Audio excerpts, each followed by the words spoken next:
If I asked you what was common between these very illustrious names, what would you say?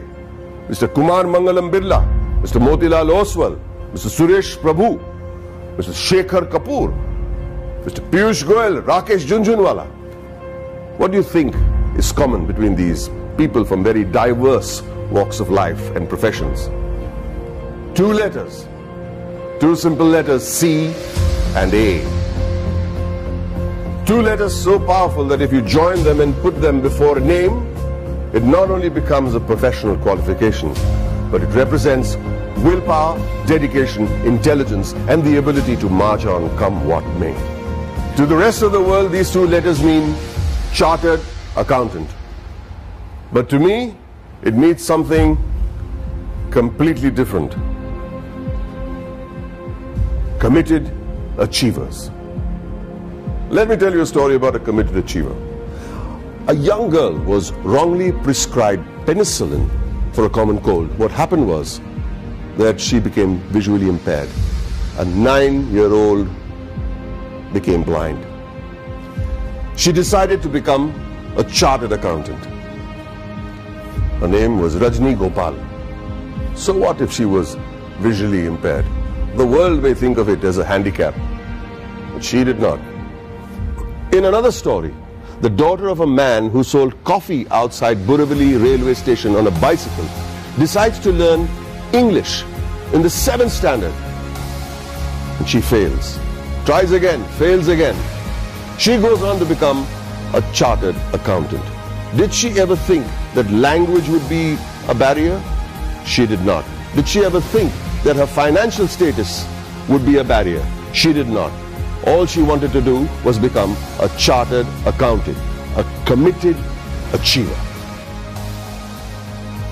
The only place where achievement comes before commitment is in the dictionary. It was this commitment to achieve that led to the formation of this organization that would change the economic structure of this country forever. ICAI, the Institute of Chartered Accountants of India. The leaders of this nation were visionaries.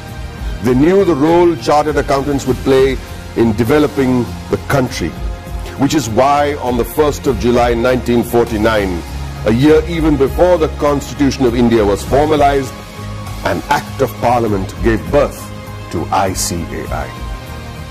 Today, ICAI counts itself amongst the oldest professional institutions in the country. Born as a regulator of accounting profession to aid the economic growth of the nation, it is the second largest professional accounting and finance body in the world in terms of members, with a current roster of about 2.5 lakh members and counting as I speak, with a presence of about 71,000 female chartered accountants and 3.5 lakh girl students. ICAI holistically carries the mission of transforming the nation from women's development to women-led development. During its eventful journey of 70 years, ICAI has become an integral part of the Indian economy, taking it on the path of the fastest growing economy in the world. With its emphasis on financial reform, ICAI radiates with shining milestones that stand as the acknowledged cornerstone of India's economic growth. In the year 1956, chartered accountants were recruited for the first time in the commercial audit branch of CA and G. Many of you may not be aware that many accountants were part of the Indian freedom struggle, like First Lady Auditor C.R. Sivabhogam, who participated in non-cooperation movement on the call of the father of our nation, Mahatma Gandhiji. She was also imprisoned for a year. Recognizing ICAI's strong regulatory framework, the High Courts acknowledged Council's strict disciplinary mechanisms in 1961. In 1964, the Council of the ICAI submitted its pre-budget memorandum for the first time. The memorandum contained useful suggestions for reorientation of taxation policies and procedures to the Finance Ministry. The process was so helpful that it is being practiced ever since. In the 70s, the ICAI started rendering free advisory services to SMEs and small taxpayers on maintenance of accounts, tax paying and other financial matters. Not only did it enhance the financial literacy of businessmen and citizens, more importantly, it started the industrial growth in the country. It also collaborated with the government to enlarge the scheme of scholarships.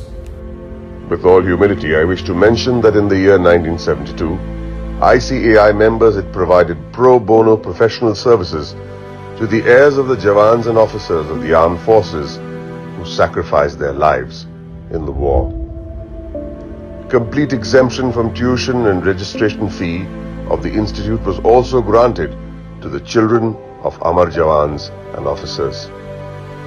The 80s saw widespread gloom in India's macroeconomic performance due to the prevailing conditions in the country.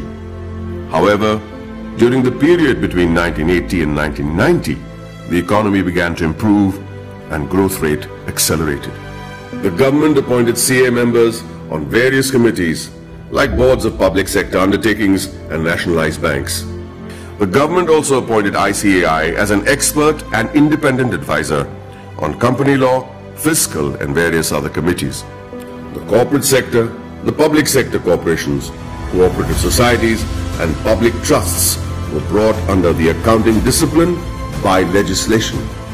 In the 90s, sales tax audit was introduced in many states, which was a direct result of ICAI's efforts to showcase the role played by the CA community.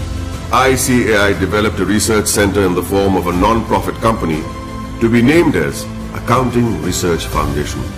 It was during this time that the government recognized the ICAI as the sole recommendatory body for setting accounting standards in the country.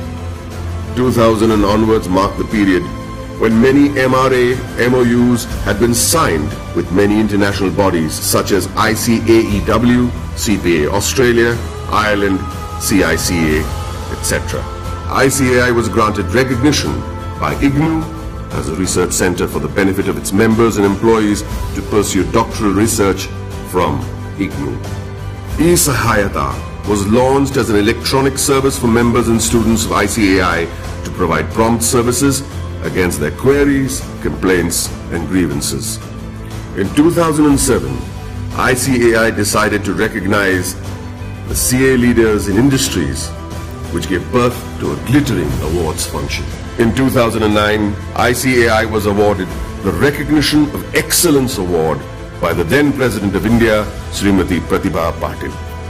In the year 2014, the Honorable Prime Minister of India, Sri Narendra Modi, nominated ICAI for the Swachh Bharat Abhiyan. Under the banner of Swachh Bharat Abhiyan, Swachh Vidyalaya Abhiyan was launched in the year 2015 to provide separate toilets for boys and girls in all government schools throughout the country. ICAI undertook a pilot study for the Indian Railways. The in-depth cost analysis helped in streamlining the running of the railways.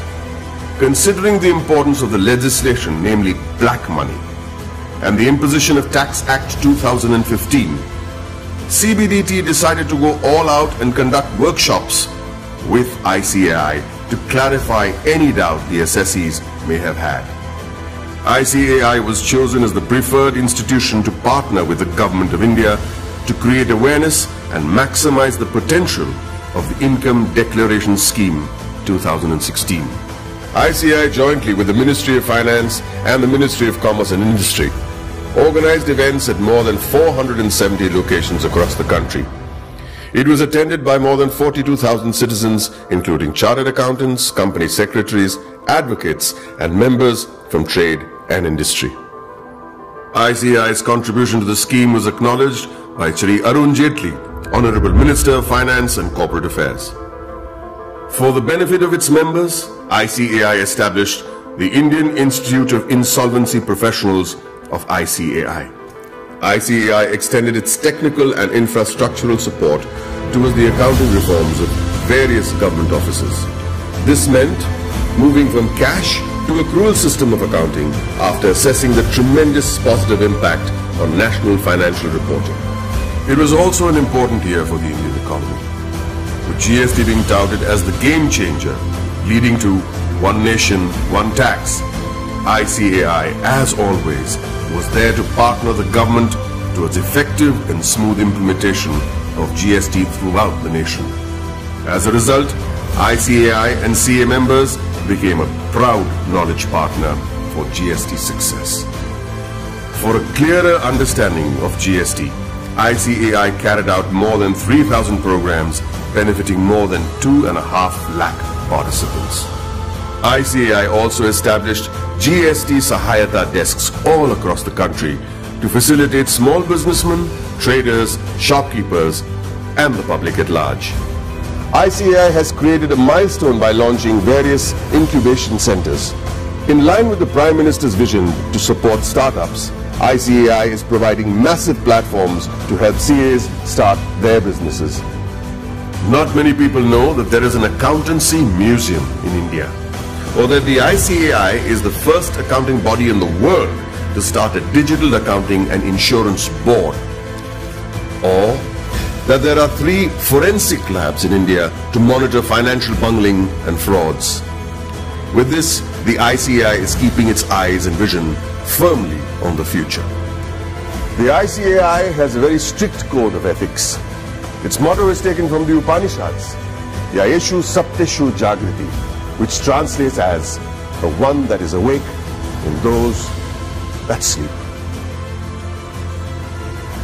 Here's to the guardians who stayed awake and protected us while the rest of us slept. I'd like to salute this institute for the work it has done in the past 7 decades and wish them the very best in the years to come.